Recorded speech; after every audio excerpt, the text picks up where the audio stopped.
trusting those feelings. And hell, it's all right to make mistakes. Yes. We do. That's how we learn. Yes. And then once you've made a mistake, you could say, okay, now I didn't listen to myself then. Next time, I'm going to. And that's a big area, I think. And that's where a lot of people potentially miss out, so to speak, that they make the mistakes, but they might spend all their time on, regretting it or fear of making another one or what have you, instead of actually trying to, recognize that, okay, I made a mistake. Yeah. Take it in, process it, learn from it, and then move on. And that's very difficult to do, I feel, Yeah, I think it helps if you kind of see the humour in it as well, because often our mistakes, they make you feel like a right idiot, don't they? And I think that's half the things that people don't like, looking stupid or feeling stupid or getting it wrong. Yes.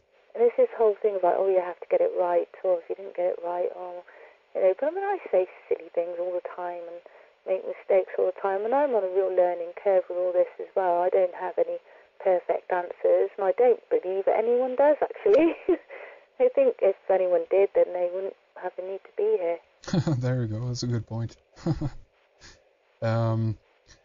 So, I mean, why don't we do like this, Karen, that we begin to round things off here for this segment, and then we have three other people that we want to talk a little bit more about, Sandra Ingerman, Michael Dunning, and Simon Buxton. And Simon Buxton is very interesting in regards to the something called the path of the pollen. That's very interesting. I'm looking forward to talking more about him. He also written a book about the importance of the bees and the hive, if you will. But more on that later on. Right now, I want to talk a little bit more about your website and mention your book and how people can get a copy in case they're interested in doing so.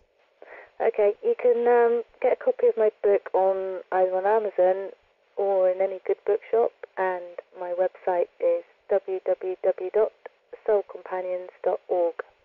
There's a forum there and a few articles and things like that, so check it out.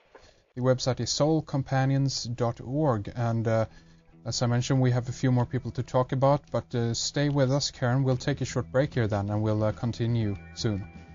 We continue to discuss Soul Companions with Karen Sawyer in our member section. We're going to focus on Sandra Ingerman and near-death experiences. We move on to discuss Simon Buxton and his work, The Shamanic Way of the Bee. We talk about the path of pollen and the brotherhood and sisterhood of the sacred hive. We round things up to discuss Michael Dunning and the importance and significance of the yew tree. Thanks to Fredrik behind the controls, and thank you for tuning in. Until next time, take good care. This is Henrik Palmgren. Much more with Karen Sawyer coming up.